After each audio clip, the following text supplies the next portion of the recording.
돈을 네. 넣으면 2배 정도의 GDP 성장이 나왔어요. 근데 이게 계속 빠진다는 건 뭐냐? 쉽게 말해서 돈이 안 돈다는 거고, 두 번째는 돈이 생산 쪽으로 안 간다는 거예요. 경제 선순환을 안 일으키는 네. 거의 빠져나올 수 없는 최악의 국면들로 다 전이가 되고 있고, 여러분들은 파월이 효과를 잘 봐왔다고 생각하십니까? 저는 파월을 안 믿어요.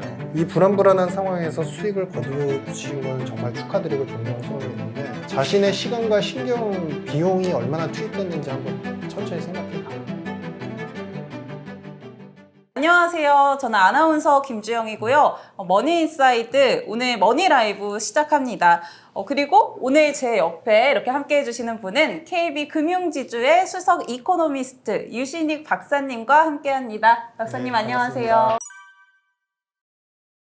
이 최근 뱅크런이나 글로벌 금융위기에 대한 불안감이 계속 있었는데도 불구하고 우리 주식시장은 계속해서 시장이 오르기도 했고요. 네. 또 이 큰 패닉은 없었던 것 같아요. 네. 이게 왜 그런 걸까요?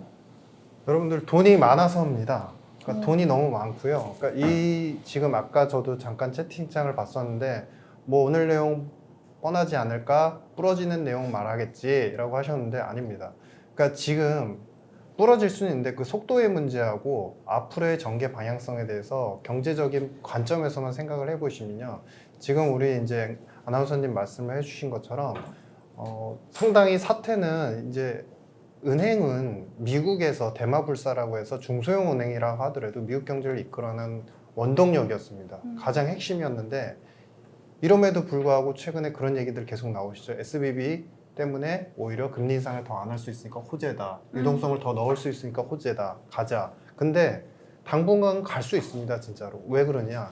지금 이 차트 한 번만 보시겠습니다. 최근까지의 M2 증가율이 이렇게 급격히 올랐다가 급격히 빠지는 걸로 보여집니다. 그러니까 보이기에는 유동성도 되게 많이 빠지는 것 같고 여러 가지 되게 안 좋은 것 같은데 시장은 좋아요. 그러니까 이거는 오히려 시스템 리스크가 아닌 게 아닌가요? 라고 이제 말씀들을 하시는데, 그렇지 않아 보입니다. 야데니 리서치에서 되게 좋은 자료를 이제 발표를 했는데, 미국은 여러분들 아시겠지만 뮤추얼 펀드가 대부분의 주식시장을 다 이끌어 갑니다.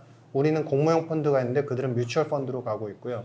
근데 이 뮤추얼 펀드의 넷 에셋이 급증을 했다가 이게 서서히 줄고 다시 조금씩 오름세를 보이는, 제뉴어리까지죠. 1월까지죠. 1월까지 올라서면서 금융시장도 훈풍을 불었었죠. 1월까지 데이터만 봐도. 근데 넷 인플로우, 이 돈들이 넷으로 봤을 때 현금 흐름이 어떠냐?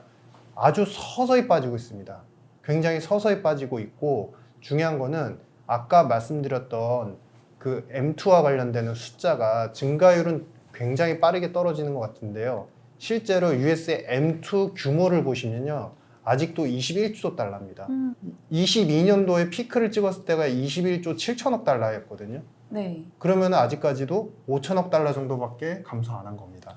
네. 그러니까 규모 면에서 보자면 상당히 많은 수준에서 소폭 이제 감소하고 있는 상태인 것이고, 지금 이제 이게 그러면 그동안에 금리 올렸는데 왜 안 줄었어요? 라고 물으시면, 그동안에, 그러니까 이번에 리스크가 터지기 전까지 미국 상업은행들은 열심히 또 대출을 했습니다. 대출을 해서 예금도 늘어나고, 그 다음에 여러 가지 판촉들을 엄청나게 하면서 사실은 정기예금, 적금, 그 다음에 이 은행들이 취급하는 MMF까지 다 포함을 해가지고 이 M2로 설정된 규모는 21조 달러. 상당히 아직도 많은 규모라는 겁니다. 그러면 요즘에 이제 기이한 투자 문화와 현상들, 그래서 저는 투자를 하시는 게 나쁘다, 뭐 하면 안 됩니다, 뭐 이런 말씀을 드리고자 하는 게 아니고, 경제 지표하고의 디커플링, 경제는 나빠 보이고 충격도 있는데 이렇게 왜 금융시장은 오히려 좋은 것처럼 보이는지, 그 부분을 조금만 더 설명을 드리겠습니다. 이 보시면 이 야데니 리서치에 상당히 좋은 자료가 많습니다. 여러분들도 한번 보시면 좋을 것 같고요.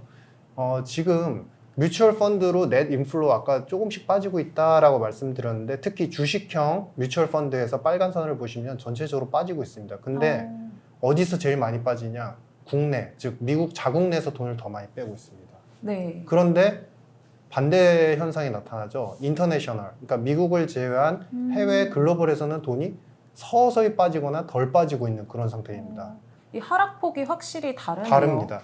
그러니까 미국인들 입장에서는, 미국인은 오히려 주식시장이나 자국의 위험 투자 시장에서 돈을 빼고 있는 상태인데, 오히려 인터내셔널 글로벌리하게 이 자금들이 오히려 비중으로 보면 더 집중이 되고 있는 상태다.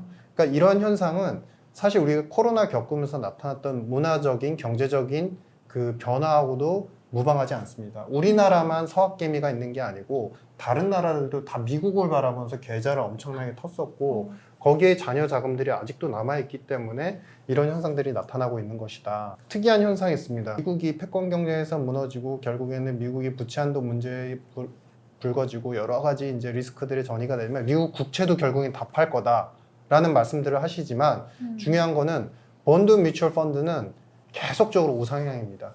오히려 채권 쪽에 대한 자금은 오히려 수요와 그 탄력성이 더 빠르게 증가하고 있고 주식 쪽은 이제 국내, 그러니까 미국 자국 내에서는 떨어지고 있는 상태다.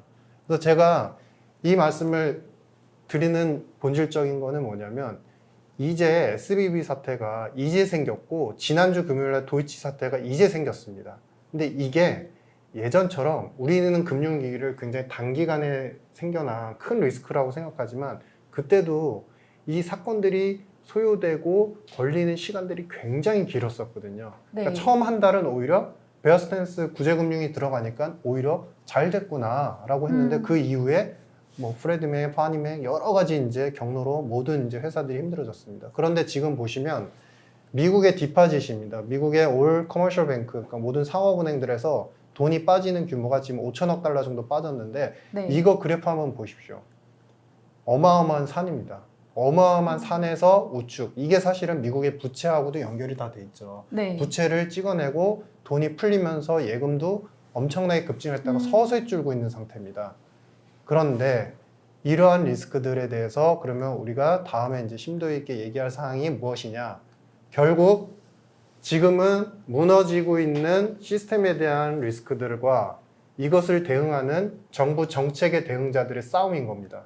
저는 네. 위험한 요인들이 더 하나씩 발견될 때마다 여러분들께 설명을 드리고 이게 왜 안 좋다라고 설명을 드리는 것이고 만약에 그 위험한 부분을 당국자들이 특히 미국 페드에서 그리고 재무부 옐런 장관이 더 이상 거짓말하지 않고 구체적인 방안을 가져오면 저는 이게 해소될 수 있다고 봐요. 근데 네. 지금 그러한 양상으로 가고 있지 않기 때문에 여러분들께 좀 주의를 하십사라는 내용으로 그동안에도 전달을 드렸습니다. 네. 그러니까 정리를 해보자면은 어쨌든 그 당국의 대응이 정말 가장 확실하게 중요하다라고 좀 정리를 해볼 수 있겠네요. 네. 그러면은 말씀해주신 대로 이제 자국 내에서는 흐름이 많이 빠지고 있는데 오히려 인터내셔널 그런 자금들이 더 많이 들어가고 있잖아요. 근데 사실 우리 금융시장도 살펴보면은 항상 그 미국 주식시장의 영향을 받고 그 흐름을 조금 쫓아가는 느낌인데 그렇죠. 앞서서 뭐 FOMC 발표가 나고 나서도 좀 그런 흐름을 보이기는 했어요. 네. 이런 부분은 좀 어떻게 보실까요? 그러니까 지금의 아까도 우리가 저기 전체적인 M2 규모가 굉장히 절대적으로 많다. 근데 그게 글로벌리하게 전부 다 많은 상태입니다. 그러니까 워낙에 돈이 많다 보니까 약간의 그러니까 앞서서 이제 어떤 분께서 표현해 주신 부러지는 이슈가 나오거나 펀더멘탈이 기스가 나는 이슈가 나오더라도 돈이 한꺼번에 빠지지 않아요. 재밌는 건 뭐냐면 지금 최근과 같은 상황에서는 돈이 이제 빠지는데 이게 MMF입니다. 네. MMF는 이제 머니마켓 펀드라고 해서 단기적으로 이자를 수취할 수 있는 단기 자금 펀드이죠. 이쪽으로 돈이 이제 많이 또 몰리고 있는 상태입니다. 그러니까 즉 이야기는 즉슨 뭐냐면 21조 달러라는 M2를 적극적으로 걷어들이기에는 페드도 금리는 많이 올렸지만 사실상의 실제 풀어져 있는 돈들은 네. 아직도 많이 계속 순항을 하고 있고 네. 그러다 보니까 주식시장에서 리스크가 한번 대두가 되면 MMF나 채권 쪽은 이제 꾸준히 올라가는 상태고요. 네. 글로 갔다가 이 부분이 어느 정도 해소가 될 듯한 그런 무드, 그러니까 분위기만 형성이 돼도 다시 이 돈들이 주식시장으로 다시 유입이 되는 MMF와 주식과 채권의 이 세 가지의 트릴레마가 계속 반복이 되고 있는 겁니다. 그래서 그러한 이슈는 실제로 우리 많은 경제학자분들이나 뭐 저 포함해서 안 좋아지고 있습니다. 그림이 안 좋아지는 것과 별도의 시장, 머니의 시장이 다시 또 형성이 된 거죠. 네. 그러다 보니까 이제 국내도 마찬가지로 절대적 유동성 규모는 많다 보니까 이제 미국 시장이 또 좋아지면 같이 좋아지고 그런 흐름들이 이제 반복이 되고 있는 것이다. 그래서 많은 분들이 좀 궁금해 하시는 게 그럼 미국 주식 빼야 하나요? 뭐 돈이 빠진다는 게 뭔지 또 미국 주식 기술주는 들고 있어야 하는 건지 이런 부분들이 확실히 궁금하신 것 같아요. 내 자산을 좀 어떻게 해야 될지 이 부분은 저희가 이따가도 다룰 거죠. 예, 맞습니다. 그래서 여러분 이따 끝까지 그 얘기 나올 때까지 체크를 조금 기다려 주시면 좋을 것 같고요. 그러면은 확실히 앞서서 이제 글로벌 위기 불안감이 계속 그렇게 시작된 사태죠. 네. 이 SVB 사태 이야기를 또 안 해볼 수가 없을 것 그렇죠. 같아요. 여러분 SVB 관련해서는 여러 가지 이제 분석이 사실은 SVB가 터지고 나서 많이 나왔죠. 그래서 가장 문제가 되는 게 자산의 문제다. 그러니까 뭐냐면은 국채를 너무 많이 가지고 있었다. 사실은 이제 자산을 은행 같은 경우는 포트폴리오를 여러 가지 대출도 있고 국채도 투자하고 여러 가지 이제 비율로 이제 다변화를 시켜야 되는데 그 다변화를 시킴으로 인해서 이제 우리가 얘기하는 LCR 비율, 그러니까 LCR이 뭐냐면은 유동성을 항상 현금화할 수 있는 유동성을 많이 갖고 있어서 네. 예금자들이 돈을 인출하거나 할 때 그것에 대해서 대응을 할 수 있는 비율을 어느 정도 지켜줘야 된다라고 해서 과거에 이제 60% 정도에 대한 기준을 설정을 했었어요. 근데 네. 트럼프 시대에 거치면서 이 자산 규모가 2,500억 달러 이하인 은행들에 대해서는 이러한 LCR이라든지 스트레스 테스트, 그 다음에 감독 규제를 면제하거나 2년 동안 그냥 넘겨줬습니다. 근데 네. 18년도 들면서 2년 정도 면제하고 그러면서 20년도 들어서는 오히려 이 SVB가 굉장히 칭송을 받았어요. 이러한 상업은행, 이러한 실리콘밸리를 끌어가는 은행들은 전 세계 은행들이 본받아야 되는 은행들이다라고 해서 여러분들 나중에 시간 되실 때 한번 찾아보시면요. 과거에 20년도쯤에 이 재무부나 관료들이 SVB에 대해서 굉장히 극찬을 한 그 동영상들이 영상 미디어가 굉장히 많을 걸 확인하실 수 있습니다. 근데 핵심은 뭐냐면 지금 이렇게 국채로 다 가지고 있었는데 자산 디스매칭이 있었다. 즉 채권을 갖고 있었는데 예전에는 이제 비쌀 때 샀다가 오히려 적은 때 비싸게 샀다가 지금 되니까 오히려 이제 싸지니까 그거를 가치로 시가화하면 즉 금리가 떨어지면은 채권의 가격은 시가 가격은 오르는 거고 금리가 올라가면은 채권의 시가 가격은 당연히 떨어지는 거거든요. 그러니까 그 반대 현상이 나타나면서 중요한 거는 손실을 감내하고서라도 채권을 팔 수밖에 없었다. 근데 왜 팔 수밖에 없었냐? 실리콘밸리는 어떤 은행이죠? 뭐에 투자하는 은행이죠? 스타트업에 그렇죠. 투자하는 벤처에 은행이죠? 투자하는 은행인데 이 벤처에 투자하는 자신들이 설정한 펀드에서 돈이 다 마른 겁니다. 그러니까 1년 동안 마른 겁니다, 사실. 네. 자신들이 현금을 가지고서도 거기다 펀드에다 투입을 하고 오히려 외부에서 공모를 해가지고 돈을 받아서 거기서 투입을 하는데 그 돈들이 계속 썰물처럼 마이너스 최근 1년 동안 1,000억 달러가 된 겁니다. 네. 그러면 이 은행은 기능을 할 수 있을까요? 없습니다. 그러다 보니 국채를 매도하게 됐고 매도를 하다 보니까 왜 매도하지? 유동성이 부족하대. 그러다 보니까 동시에 야 우리도 예금자인데 그러면 지금 이 은행 망하는 거 아니야? 이러면서 예금 인출이 앱으로 어마어마하게 400억 달러 이상 이제 인출이 된 것이고요. 근데 중요한 핵심은 제가 여기서는 지금 현존하는 잠재적인 펀더멘탈 이야기를 드리겠습니다. 보시면 지금 그 에리카하고 마초부가 이분들이 이제 다 캘리포니아하고 MBR에 계시는 경제학자이신데요. 이분들이 이제 SSRN 우리가 논문 이제 퍼블리시 되기 전에 데이터 가지고서 실증 분석을 했습니다. 해봤더니 결론은 뭐냐면 미국의 4,800개 은행의 자산 부채를 가지고 모두 다 이제 재무적인 요소를 돌려보니까 이 중에서 190개 은행에서 일단은 잠재적으로 예금이 런할 수 있는, 예금이 인출될 수 있는 위험에 놓여져 있다. 근데 그것에 대해서 대응할 여력이 상당히 줄어든 은행들이 이 190개 정도의 은행이다. 상당히 많네요. 네, 많습니다. 그리고 이 인출될 수 있는 예금 규모를 그들이 이제 추산을 해보니까 3,000억 달러다라는 겁니다. 그리고 이 은행들 말고도 전체 은행들, 미국의 상업은행 전체 은행을 전부 다 자산 가치를 갖다가 예전 장부가하고 시가평가했을 때하고 딱 비교를 해보니까 장부가는 여기 있고 시가평가를 해보니까 2조 달러 이상이 줄어들 수밖에 없는 구조다라는 겁니다. 근데 이 자산 규모가 시가화했을 때 더 낮은 규모는 어느 은행이냐? 바로 중소형은행. 맨 꼴찌에서 20%인 제일 작은 은행들이 가장 많이 줄어든다라고 이야기를 하고 있습니다. 그래서 여러 가지 테스트가 있는데 여러분들 여기서는 이제 짧게만 말씀드리면 재밌는 테스트가 있습니다. 이들이 그 분석까지 했습니다. Insured Deposit Coverage Ratio 이게 뭐냐면 쉽게 말씀드리면 예금인데 보험이 들어간 예금 대비해서 마크 투 마켓 에세 그러니까 자산을 시가화한 다음에 거기서 모든 예금을 다 인출한다고 가정합니다. 네. 그러니까 자산이 있죠. 전체 네. 자산인데 여기서 예금이 들어가 있는데 보험도 있고 비보험도 있죠. 근데 그 예금들이 다 빠진다고 생각하는 겁니다. 네. 다 빠진다고 생각했을 때 그러면 그 보험에 들어간 예금으로 그 비율이 몇 프로나 됐느냐. 그러니까 쉽게 말씀드리면은 이 보험에 들어가 있는 예금을 가지고서 현재의 자산 가치의 비율을 비교했을 때 얼마나 안전하냐 아니면은 무너지고 있느냐를 이제 그 추정을 해본 거죠. 그러니까 네. 이 지표가 0으로 갈수록 거의 이 유동성 위기나 뱅크런에서 대응할 여력이 없다라고 이제 판단이 되는 겁니다. 네. 근데 이게 장부가로 이제 예전 장부가 기준으로 판단했을 때 20% 정도였는데 이 숫자가 요 X축은 이제 그 은행들의 네. 규모입니다. 네. 이 은행들의 규모가 작을수록 거의 0에 가까이 붙죠. 그러니까 확실히 중소형 은행들은 굉장히 그렇죠. 위험한 상태네요. 위험한 상태인 겁니다. 그래서 보니까 SBB가 이제 두 가지 X축, Y축 두 가지로 이제 우리가 분석을 해봤습니다. 시가화 했을 때 장부가 대비 그러면 얼마나 손실이야?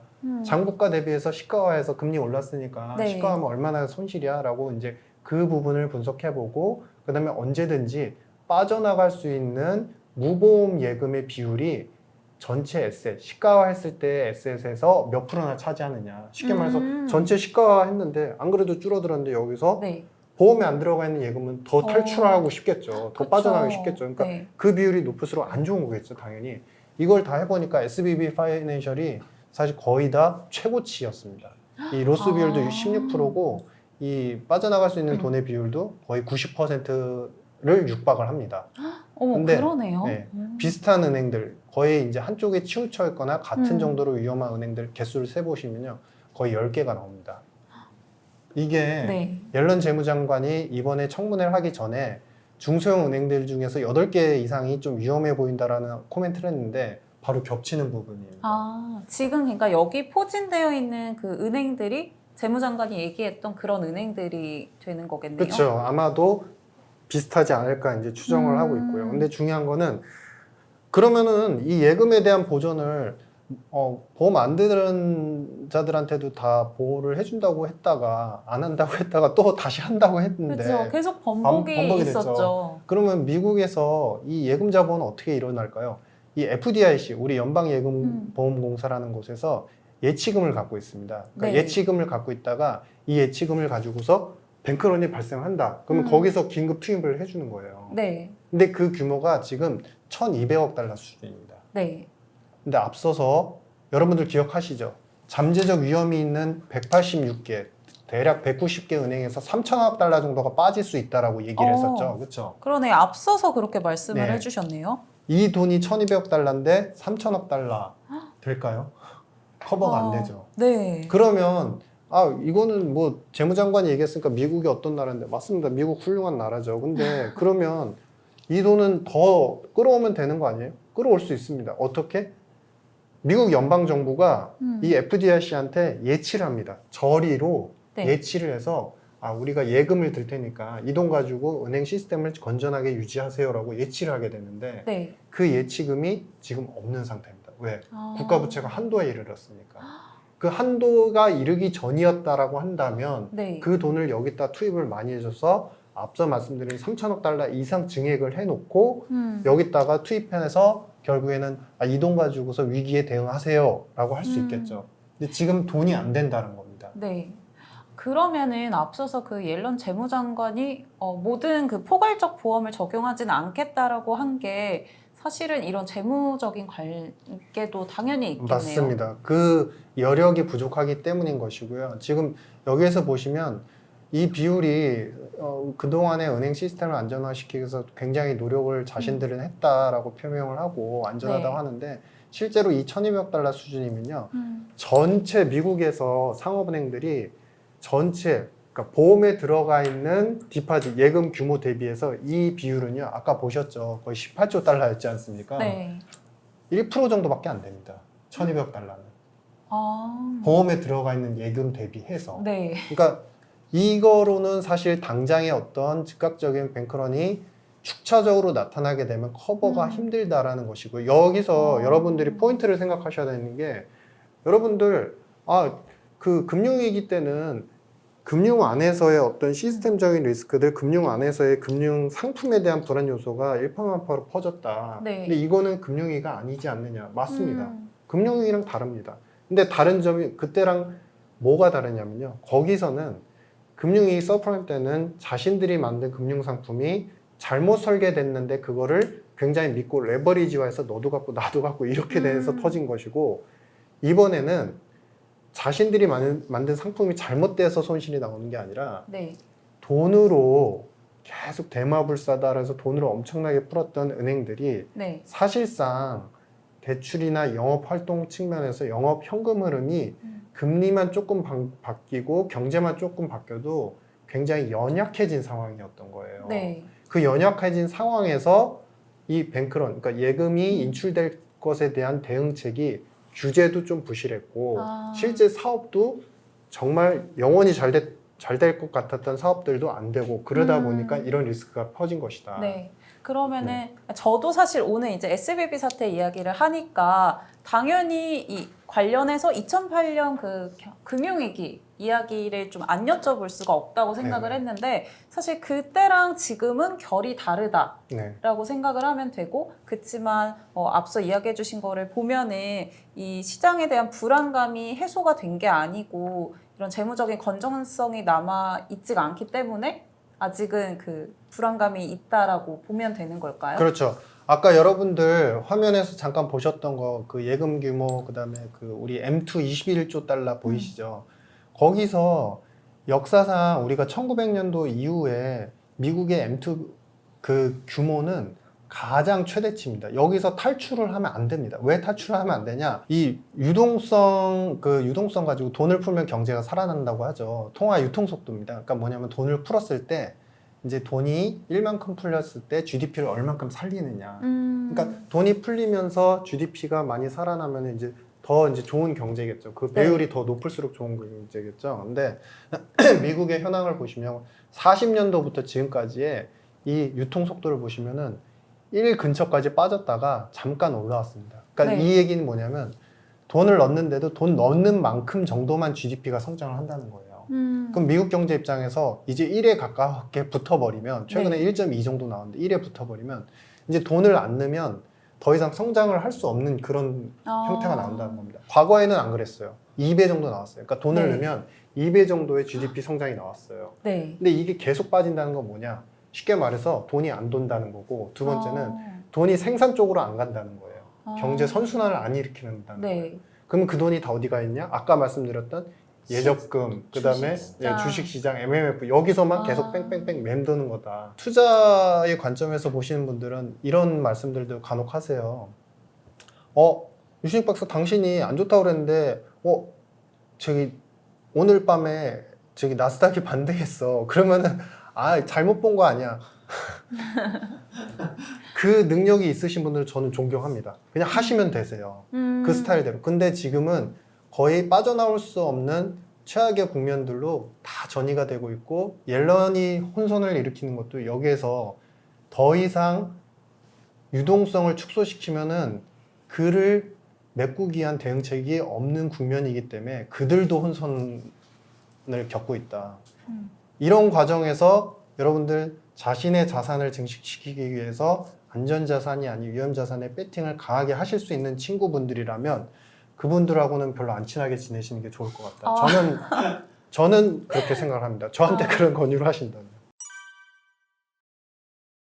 제가 조금 궁금한 질문을 여기서 봤어요. 네네. 워럭 버핏님이 네. 지금의 나스닥 랠리는 그럼 결국은 버블이 터질 수밖에 없다는 말씀으로 들리는데 맞나요? 라고 물어보셨는데 네. 어떻게 보세요? 이 질문은? 그래서 제가 앞서서 요약을 드렸었죠. 그러니까 무너지는 경제와 기승하는 경제에서 돈이 많기 때문에 돈이 계속적으로 미국 시장으로 혹은 미국 국채로 유입이 되고 있고 오히려 그게 다른 나라에서 유입 속도가 많다라는 말씀 드렸었죠. 네. 근데 여기서 저는 미래는 항상 단어는 하면 안 된다고는 생각합니다. 방향성은 어느 정도 제시를 할 수 있지만 만약에 이런 흐름에서 최근에 나오는 나스닥이 좋고 그다음에 기술주가 상대적으로 좋은 거는 기본적으로 성장의 패턴이 끝나지 않을 거라는 확신이 특히 테크주에 있기 때문인데 대응의 여력입니다. 즉 정책 대응이 재무부가 앞서도 말씀드린 것처럼 옐런 의장이 확실하게 은행의 시스템 리스크가 번지는 걸 막을 수 있는 묘안을 가져온다. 그 네. 묘안을 가져오려면 결국 공화당하고 민주당하고 부채 한도에 대해서 합의를 잘 해내야 돼요. 긴급 예산을 편성을 해서라도 은행들 아까 FDIC 보셨죠? 거기다 돈을 많이 투입해서 은행들 살리기로 가겠다. 이렇게 결정이 나야 이 현존하는 테크 랠리에 대한 어느 정당성이 부여가 된다. 그때 돼서 사면은 늦은 거 아니에요. 근데 반대 확률입니다. 지금 50%대로 진짜 정말 힘든 구간이 올 수도 있고요. 정책적으로 실패를 한다면 반대로 좋아질 수도 있습니다. 근데 저는 그쪽에 오히려 정책적으로 합의를 볼 수 있다는 것에 대해서 감히 베팅을 하시라라고 드리고 싶지 않아요. 왜? 오바마 때 경험이 있거든요. 그 오바마 때부터 민주당은 항상 철학과 이념에 의한 경제 정책을 펼쳤는데 굉장히 고집이 강합니다. 절대 바꾸지 않습니다. 무너지는 걸 보면서도 조금 미세 조정을 할지언정 큰 정책을 절대 안 바꿉니다. 그래서 저는 좀 보수적으로 보시자 이렇게 생각하고 있습니다. 시장을 좀 보수적으로 봐야 될 것 같다고 이야기를 해주셨는데 그러면서 이제 당국의 좀 대응도 중요하고 파월 의장의 대응도 좀 중요하다 네, 말씀을 해주셨잖아요. 그러면 FOMC 얘기를 좀 안 할 수가 없을 것 같아요. 사실 이런 뱅크런 사태 이야기들이 나오면서 뭐 금리 동결까지도 할 것이다라고 시장은 좀 내다봤었는데 결국은 베이비 스텝을 단행을 했잖아요. 네. 근데 이런 행보에 대해서 시장의 분석은 오히려 동결보다도 이렇게 베이비 스텝이 장기적으로는 좀 안전할 것이다라고 하는 의견도 굉장히 많았던 것 같아요. 네. 이런 거는 좀 어떻게 보실까요? 금리를 왜 올리죠? 금리를 그냥 기본적인 금리요. 물가 잡으려고 올리죠. 예, 맞습니다. 인플레 잡으려고 올리는 거예요. 인플레를 컨트롤하려고. 근데 인플레를 잡으려고 하면요, 이제 기대 인플레도 잡혀야 되고 두 번째는 우리가 소위 얘기하는 시장 금리가 이제 빡빡한, 그러니까 시장 금리가 압박을 해가지고 이제 금리가 워낙에 비싸니까 돈을 빌려가지고 투기를 하거나 우리가 예전에는 이제 가수요라고 했는데 상업 네. 수요라고 했는데 원자재나 이런 상품 쪽에 막 투자를 막 하는 겁니다. 그러니까 주식만이 아니고 네. 그런 수요들을 억제를 빨리빨리 시키는 거예요. 그리고 미래에 더 물가가 싸질 수 있다라는 신념을 기대 인플레에다 심어주는 거예요. 근데 여러분들 저는 모르겠습니다. 저는 이제 약간 이제 최근에 파월 의장의 어떤 행보에 대해서 조금 부정적이라서 그럴 수 있는데 여러분들은 파월이 효과를 잘 봐왔다고 생각하십니까? 저는 파월을 안 믿어요. 절대 안 믿습니다. 언제부터 안 믿었냐? 20년도에 그 어떤 얘기를 했을 때부터였냐면 저금리 0%로 만들면서 이거를 3년 동안 안 바꾸겠다. 그 미국이 정책 실패가 한 게 제로금리도 뭐 그때 당시에는 우리가 처음 겪는 위기였으니까 맞는데 이 3년이라고 못 박을 때 어떠한 경우에도 안 바꾸겠다는 얘기를 계속 반복을 했었어요. 근데 거기에서 저는 시간이 지나서가 아니라 그때부터 이미 이거는 코로나 바이러스는 경제적 위기가 아니라 바이러스 위기인데 바이러스가 다 해소가 되면 혹은 우리가 인체에서 집단 면역 체계가 생성되면 그거는 그때 돼서 그 시점은 우리가 알 수 없거든요, 사실. 네. 그때는 어떻게 하려고 3년이라고 못을 박지? 라는 생각을 했었어요. 즉 경제적으로 봤을 때 이분의 실기나 여러 가지 패턴에서의 과도한 확신들, 과도한 어떤 그 예측들은 오히려 지금 시장을 혼탁하게 만드는 계기를 형성을 했고 여러분들 보시는 바와 같이 베이비 스텝을 좀 더 할 수 있다라고 얘기하지만 시장 금리는 웃고 있습니다. 비웃고 있어요, 정확히. 시장 금리는 이미 빠지고 있습니다. 빠지는 것을 지금 추세화할까 아니면은 잠깐 멈췄다 빠질까 지금 기다리고 있어요. 왜? 결국에 페드는 이러한 은행 리스크들, 그 다음에 재무부가 무언가 할 수 없는 그 한계점들 이런 것들 때문에 결국 페드가 다 몽땅 뒤집어 써야 된다는 걸 아는 거예요.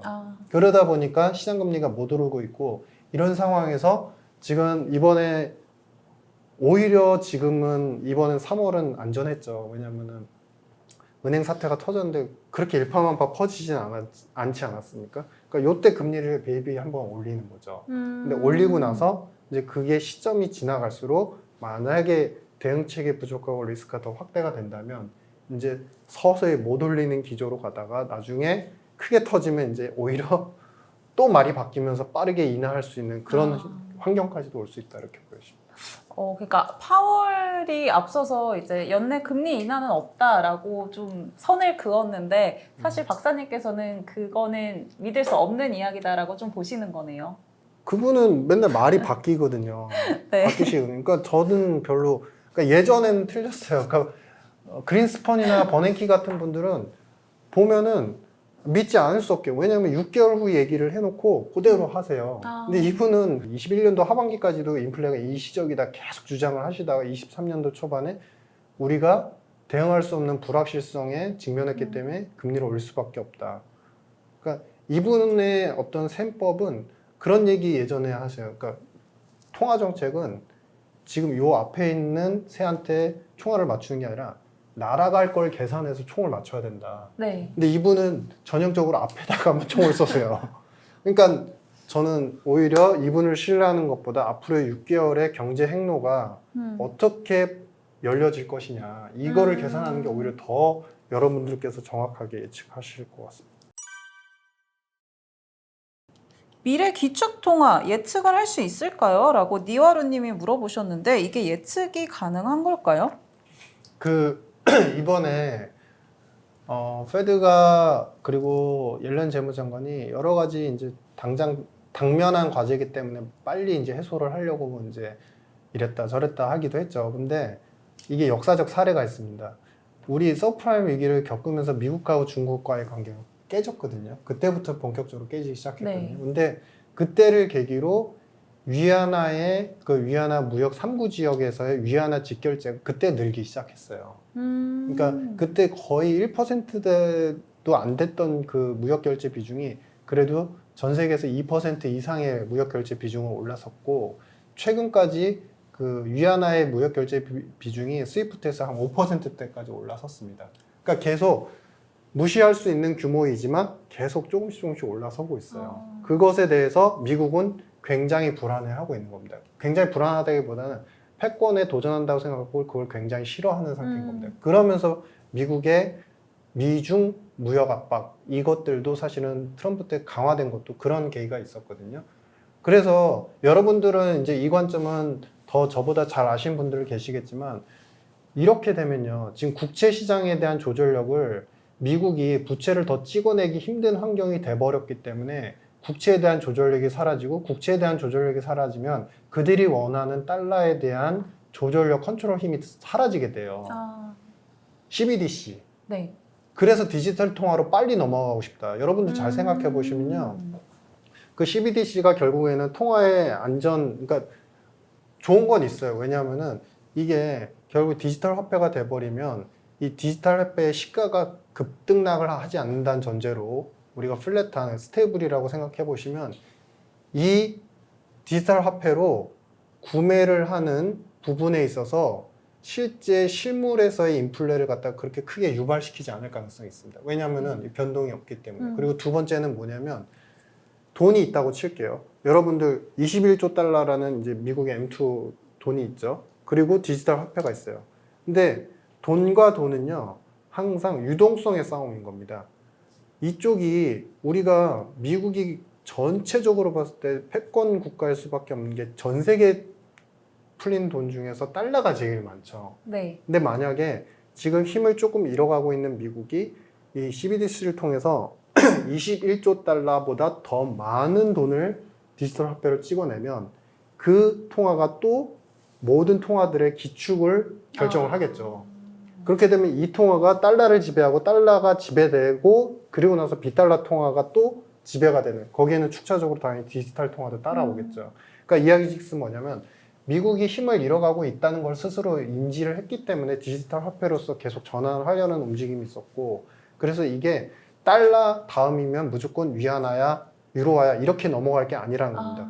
그들이 그 징검다리 경로 브릿지에서 디지털 화폐를 그래서 빨리 이제 성공적으로 도입을 하려는 거. 이 성공의 체계는 뭐냐면 많은 사람들이 편하게 쓸 수 있고 많은 기관이 이용할 수 있게 시스템 안정성과 결제 편의성인 거죠. 그거를 엄청나게 노력을 하는 것 같아서 아직은 달러 패권이 넘어갔다라고 보기에는 좀 무리가 있어 보입니다. 이게 단순히 달러에서 위안화로 넘어간다 이렇게 보기는 어렵다라고 이야기를 해주셨는데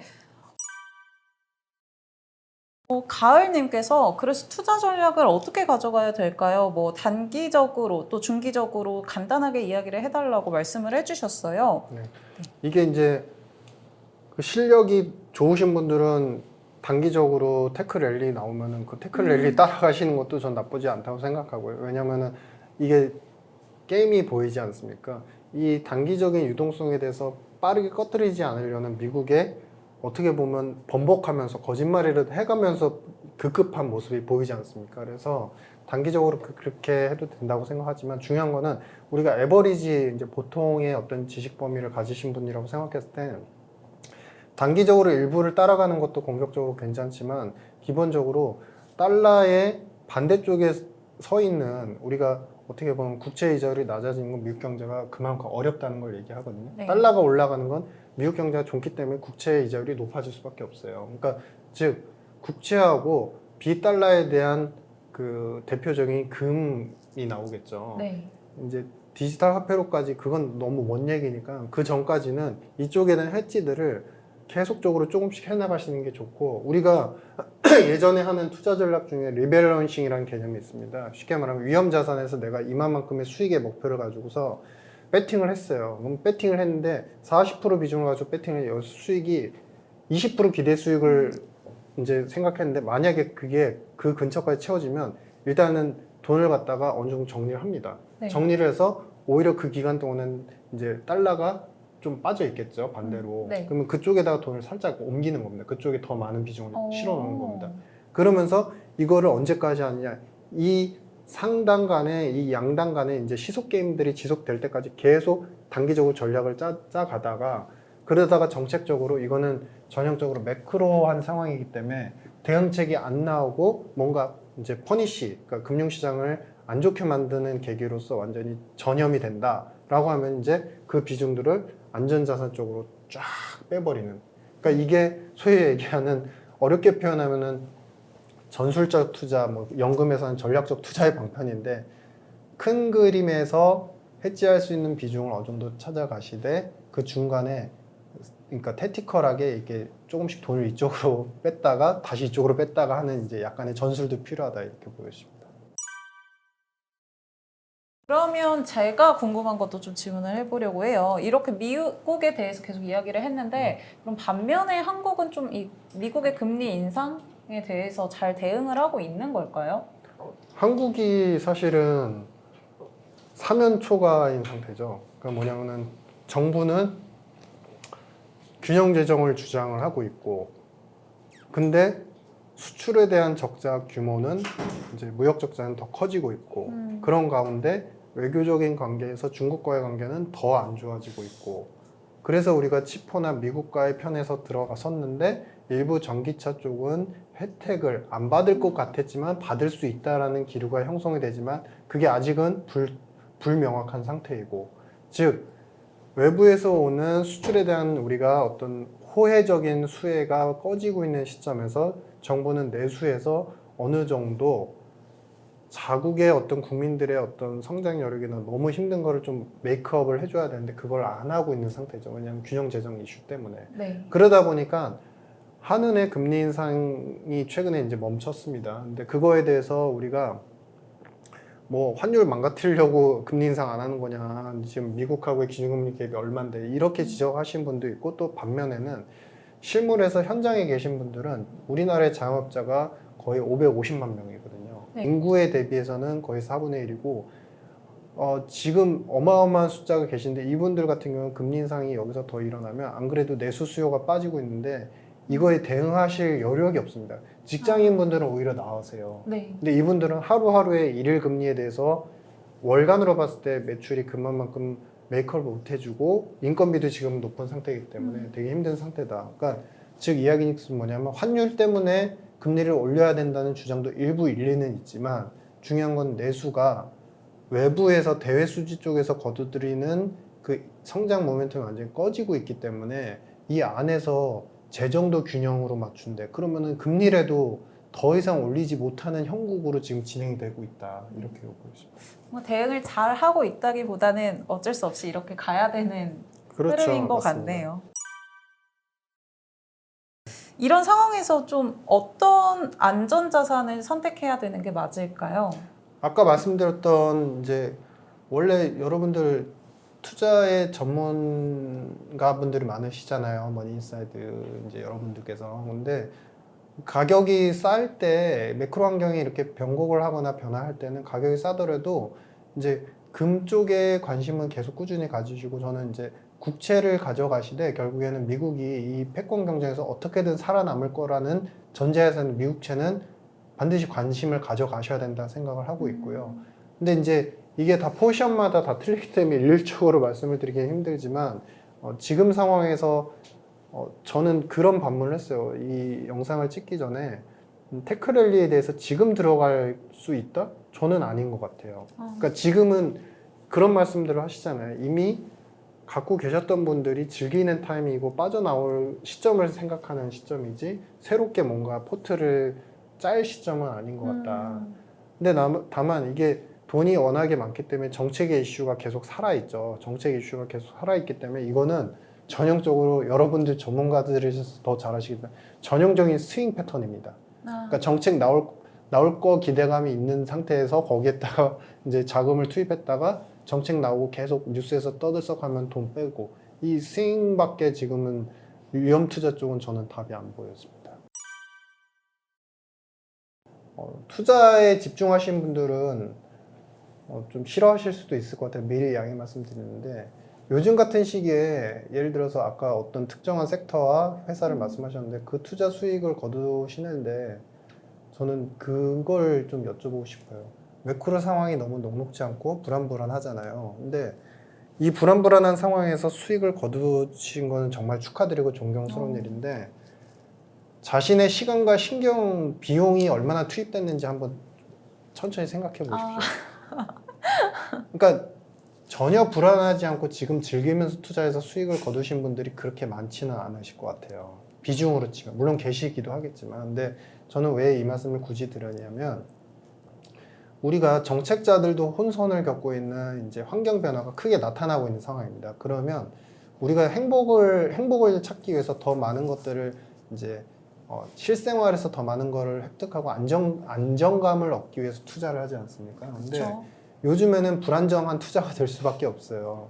그러면 예전에 그런 이야기를 하거든요. 그러니까 경제 심리학자인 사이먼이란 분이 이런 말씀을 하세요. 사람이라는 거는 항상 사후적인 그 합리화의 동물이 될 수밖에 없다. 그러니까 다 오르고 나면, 그러니까 주식으로 굳이 치자면 다 빠지고 나면 그럴 줄 알았어. 이렇게 얘기할 수밖에 없다는 거예요. 그게 네. 똑똑하고 안 똑똑하고의 문제가 아니라는 겁니다. 근데 이렇게 정책자들조차도 지금 향후에 expectation 6개월, 1년의 기간을 알기 힘들다고 한다면 저는 굳이 지금 상황에서 아까 우리가 이제 좀 어려운 구간이라고는 했지만 자신들이 잘하는 강점이나 장점들을 작은 이슈라도 좋을 것 같아요. 그러니까 예를 들어서 나는 그러니까 사람과의 관계를 굉장히 잘 맺는다, 아니면 말을 잘한다, 혹은 나는 손으로 만드는 솜씨가 좋아가지고 조립을 잘한다. 이런 사소한 부분들도 요즘에는 많은 채널이나 미디어가 있기 때문에 충분히 자신의 메리트를 세상 속에 보여줄 수 있는 그런 계기가 있거든요. 그래서 저는 물론 채널은 투자하시는 분들이 많이 계실 수도 있지만 너무 불안한 투자에 자신의 시간과 영혼을 너무나 많이 소비하는 거는 저는 지금 같은 상황은 좀 아닌 것 같아요. 만약에 상황이 돌아서서 계속 네. 이제 안정적인 대책이 나올 때는 아유 여러분들 투자 많이 해서 많이 부자 되세요라고 저도 말씀을 드리겠지만 지금은 그런 상황이 아닌 것 같습니다. 자신의 장점을 개발하는 거를 DNA를 개발하는 거를 굉장히 노력해보자 이런 오늘 1시간 동안 박사님 이야기를 들으면서 도움이 정말 많이 됐다. 그리고 더 많은 정보들을 좀 알아가고 싶다고 하시면요. 저희 머니인사이트 뿐만이 아니라 이 어려운 경제도 빠르게 이해하는 다팝콘 채널도 많이 봐주시면 좋을 것 같고요. 그럼 저희 여기서 마무리를 좀 해볼까요? 네, 여러분 1시간 동안 많이 참여해 주셔서 너무 감사하고요. 저희 다음 라이브는 더 제대로 준비를 해서 좋은 컨텐츠로 찾아뵙겠습니다. 저는 아나운서 김주영이었고요. 저희 여기서 마무리하겠습니다. 여러분 감사합니다. 감사합니다. 자, 여러분 기억나시죠? 강남 재건축 불패, 재건축 난리나 뭐 이런 거 기억나시잖아요. 재개발과 재건축부터 또 이제 들어갈게요. 용적률에 대한 개념을 확실히 잡아주시면 부동산의 반응 보이시니까요. 아직까지도 전문가라는 사람들이 이 말을 헷갈려하는 사람들이 많아요.